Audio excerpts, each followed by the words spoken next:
Hi friends, welcome to Abbas kitchen. இன்னைக்கு நாம சூப்பரா ஒரு ஸ்நாக்ஸ் ரெசிபி பார்க்கலாம்.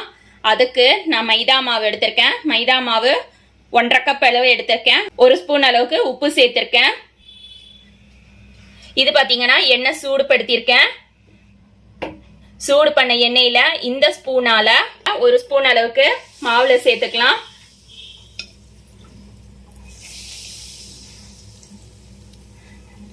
மாவுல சேர்த்துட்டு சூடா இருக்கும்போதே மாவை நல்லா இந்த மாதிரி அந்த ஸ்பூனை வச்சே நல்லா கலந்து விட்டுறலாம். கை போட முடியாது, எண்ணெய் சூடா ஊத்தி இருக்கதால கையில சுட்டு விட்டுரும். இந்த மாதிரி கலந்துட்டு கொஞ்ச நேரம் ஆற விட்டுறலாம். மாவு ஆறுனதுக்கு அப்புறமா இதுல கொஞ்சமா தண்ணி ஊத்தி, தண்ணி ஊத்தக்கூடாது, தெளிச்சு தெளிச்சு தான் பிசையணும். மாவு நல்ல கெட்டியா இருக்கணும். பிசைஞ்சிட்டு நான் காட்டுறேன். சமோசாக்கு மாவு பிசைஞ்சாச்சு. மாவு பாருங்க நல்ல டைட்டா இருக்கும். இந்த மாதிரி கெட்டியா இருந்தாதான் நம்ம சமோசா ஷீட் செய்யறதுக்கு கரெக்டா இருக்கும். இதை அப்படியே ஊறட்டும். கொஞ்சமா சமோசா மாவு மேல எண்ணெய் தடவி மூடி வச்சிடலாம். இது ஊறிக்கிட்டு இருக்க நேரத்துக்கு ஃபில்லிங் ஒன்று ரெடி பண்ணிக்கலாம். வெஜிடபிள்ஸ்லாம் கட் பண்ணியாச்சு. நான் இங்கே பெரிய வெங்காயத்தில் 4 வெங்காயம் கட் பண்ணி வச்சிருக்கேன். இந்த அளவுக்கு ஸ்லைஸா. ஒரு கேரட் இந்த மாதிரி பொடியா கட் பண்ணி வச்சிருக்கேன். 3 மிளகாய் கட் பண்ணியிருக்கேன். நான் உருளைக்கிழங்கு, ஒரு உருளைக்கிழங்க இந்த மாதிரி சின்ன சின்னதாக கட் பண்ணி வச்சிருக்கேன். பச்சையாக தான் கட் பண்ணி வச்சிருக்கேன், வேக வைக்கல. உருளைக்கிழங்கு நம்ம வெங்காயம் கூட வதங்கும் போது வதங்கிடும், பாதி வதங்குதல. மீதி நம்ம எண்ணெயில போட்டு சமோசா பொரிக்கும் போது நல்லா வெந்துடும். அடுப்புல பேன் வச்சிருக்கேன். பேன் சூடாயிடுச்சு. கொஞ்சமா எண்ணெய் சேர்த்துக்கலாம்.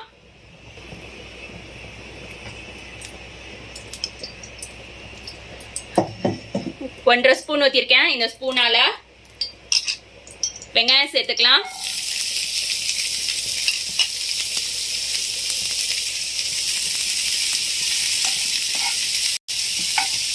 வெங்காயம் வதங்கிட்டு இருக்கும் போதே நடுவில் இந்த மாதிரி பரத்தி விட்டு கேப் விட்டுக்கோங்க.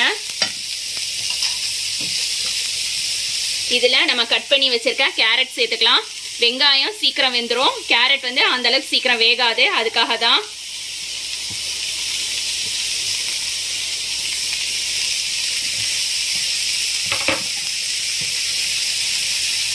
இதை கொஞ்ச நேரம் டிஸ்டர்ப் பண்ண வேணாம், அப்படியே இருக்கட்டும். அடுப்பு மீடியம் ஃப்ளேம்ல இருக்கட்டும்.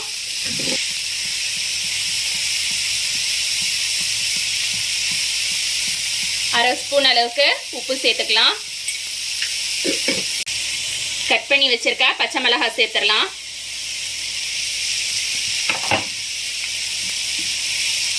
இப்போ எல்லாத்தையும் ஒண்ணா வதக்கி விட்டுக்கலாம்.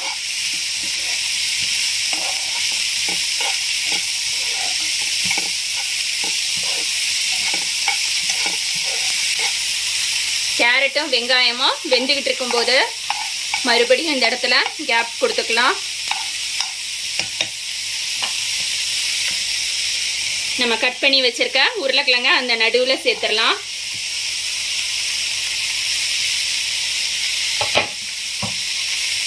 கொஞ்ச நேரத்துக்கு டிஸ்டர்ப் பண்ண வேண்டாம். இப்போ எல்லாத்தையும் ஒண்ணா மிக்ஸ் பண்ணி விட்டுக்கலாம். உருளைக்கிழங்கு நம்ம சின்ன சின்னதாக கட் பண்ணியிருக்கதால சீக்கிரமாகவே வெந்துடும்.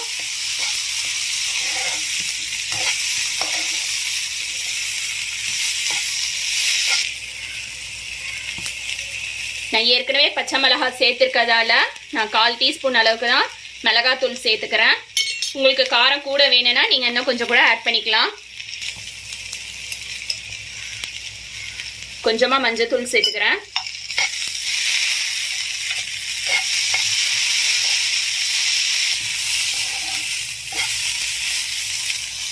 வெங்காயம், கேரட், உருளைக்கிழங்கு எல்லாமே நல்லா வெந்துருச்சு.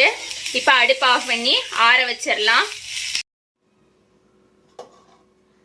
நம்ம சமோசா மாவு நல்லா ஊறிடுச்சு பாருங்க, சாஃப்ட் ஆயிடுச்சு. இப்போ இதில் உருண்டை போட்டுக்கலாம் வேணுங்கிற அளவுக்கு. ஸ்டார்ட் பண்ணுறியா? 1.5 கப் மாவுக்கு எனக்கு 20 உருண்டை வந்திருக்கு. இதை நம்ம இப்போ தேய்ச்சிக்கலாம்.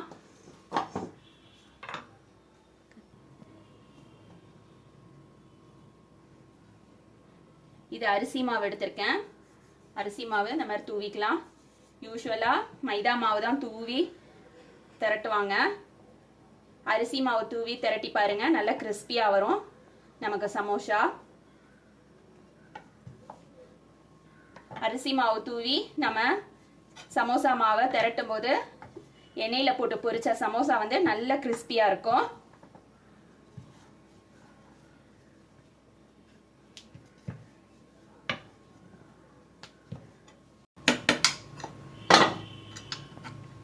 நம்ம ரெடி பண்ணி வச்சிருக்க ஃபில்லிங் எடுத்து சமோசா ஸ்ட்ரீட்டில் வச்சிடலாம். இதில் உங்களுக்கு சீஸ் வேணுனாலும் வச்சுக்கோங்க. நான் இன்னைக்கு சீஸ்லாம் வைக்கல. ஒரு பாத்திரத்தில் தண்ணி வச்சுருக்கேன். தண்ணி அந்த மாதிரி விரலில் தொட்டுட்டு ஓரங்கள்லாம் தடவிடலாம்.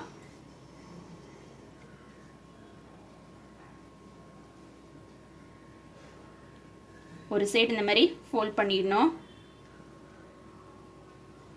இன்னொரு சைடும் இந்த மாதிரி ஃபோல்ட் பண்ணணும்.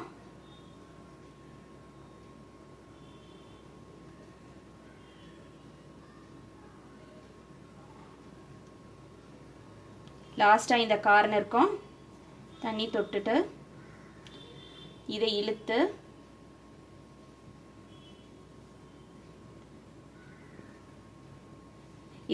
இங்கே ஒட்டிடணும். ஒட்டிட்டா நமக்கு சமோசா ரெடி ஆயிடுச்சு. இதை ஒரு பிளேட்டில் நான் அடுக்கிக்கிறேன். அடுப்பில் எண்ணெய் வச்சுருக்கேன். எண்ணெய் சூடாயிட்டிருக்கு. நம்ம சமோசாவும் ரெடி ஆயிடுச்சு. இதை எண்ணெயில் போட்டு பொரிக்கலாம். சமோசா போட முன்னாடி எண்ணெயை வந்து நல்லா சூடு காட்டிக்கணும். அதுக்கப்புறமா அடுப்பை வந்து மீடியம் டு லோக்கு கொண்டுட்டு போயிடணும். மீடியம் ஃப்ளேமில் கூட வைக்கக்கூடாது.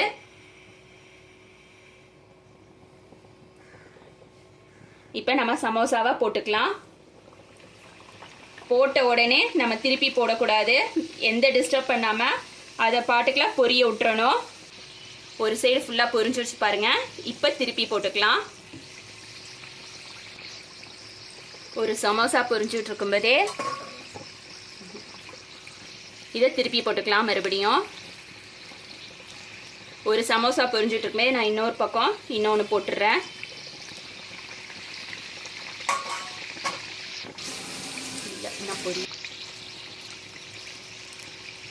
சமோசா பொரிஞ்சிருச்சு, எடுத்துடலாம்.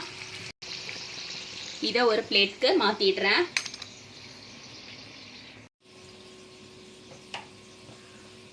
இப்போ நம்மளோட சமோசா எல்லாம் ரெடி ஆயிடுச்சு.